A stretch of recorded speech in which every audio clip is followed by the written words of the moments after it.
I was younger, I used to be the really loud, sociable, outgoing kid, like center of attention, massive birthday parties, and I had no social awkwardness. Fast forward to like about 2 years ago, I was the opposite. I was in the corner, scrolling on my phone while everyone else was socializing, and I was either reading or thinking, where basically I'd pretend like I had better things to do, and I was learning things. I was focused when really I was just a bit awkward and I didn't know how to be involved in the conversation. And so, if anyone can relate to this, you need to improve your social skills. You need to take the first step. And I know I don't want to nag at you. I don't want to seem like your parents or whatever. But as someone who's been on both sides of this position, it's the difference is night and day. And you'll live a much more fulfilling, happy life. And you won't look back if you do what I'm about to tell you. So fast forward to last year, and the social skills weren't much better, or like end of year 10, end of 2022, start of last year, start of 2023. So yeah, yeah. So fast forward to last year, it wasn't much.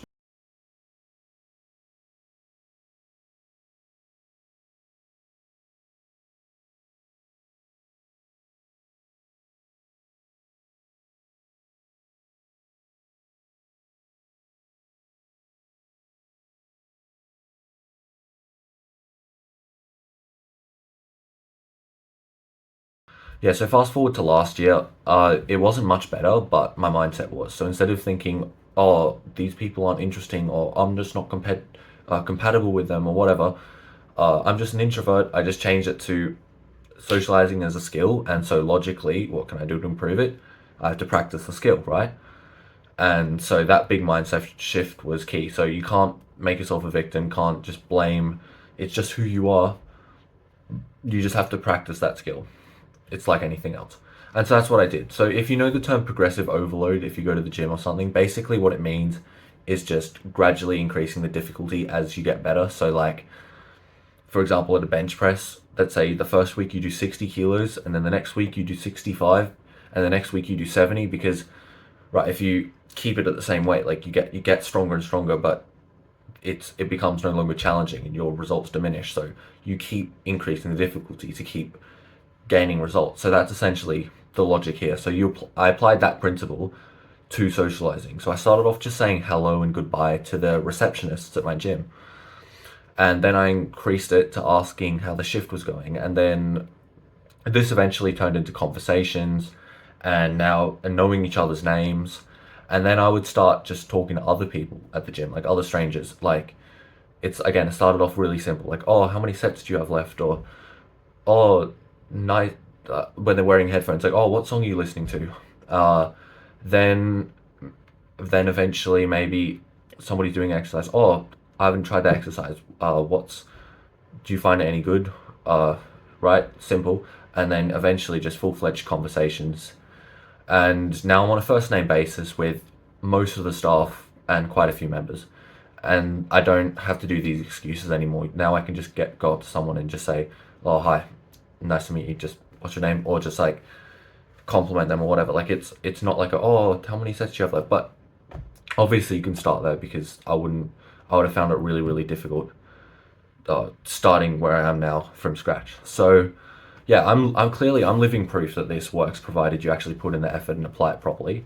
So of course, you can do this in any environment. I just picked the gym because realistically, I'm there for 2 hours. It's convenient. There's a bunch of strangers there.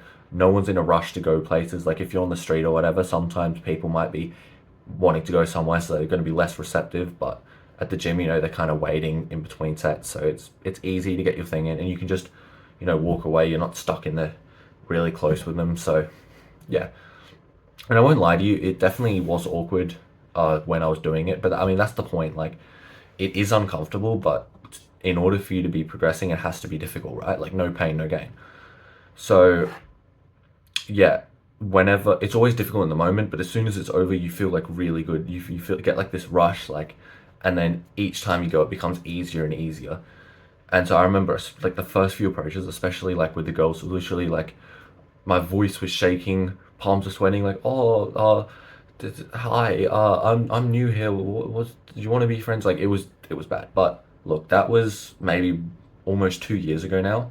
It's like 1 year, 9 months. And to be honest, despite my lack of confidence, everyone was actually really, really nice. Everyone was really thoughtful, and I think even some of the people who I, started, oh, do you want to be friends with now? I still see today, and I'm still like actually good friends with. So, oftentimes people can sort of pick up on your lack of confidence, and they'll be quite nice. Like they won't. That I've got like almost zero bad reactions. Very rare where I've got a bad reaction. So don't get worried about, oh, people think I'm weird. I've got like bad one or two bad reactions ever. So yeah, don't worry. Usually it's quite positive. Now, eventually the approaches can become more complicated and are really just limited by your imagination. So, for example, one thing I like did a drawing of myself, and I just walked around telling people, "Oh, this is a famous person. Can you guess who it is?"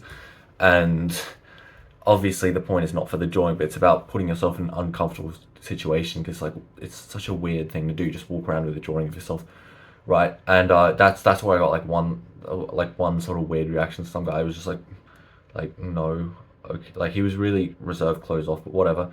Most people were quite like funny about it, and it was actually one of the things which felt the worst in the moment, but it's actually one of the things which I have the most recurring like friendships I still have now.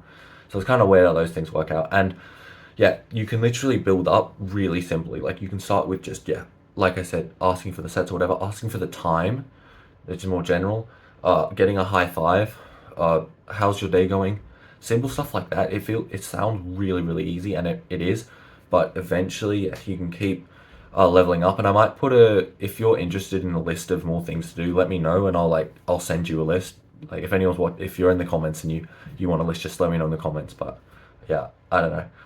Now a few strategies to make this easier. Really, I just have two, but this is all you need. So number one is a timer. I found the timer is the most useful. Just set like a 90-second timer and just say, okay, by the time the time reaches zero, I'm gonna ask if they like my drawing. I'm gonna get 3 high fives or whatever.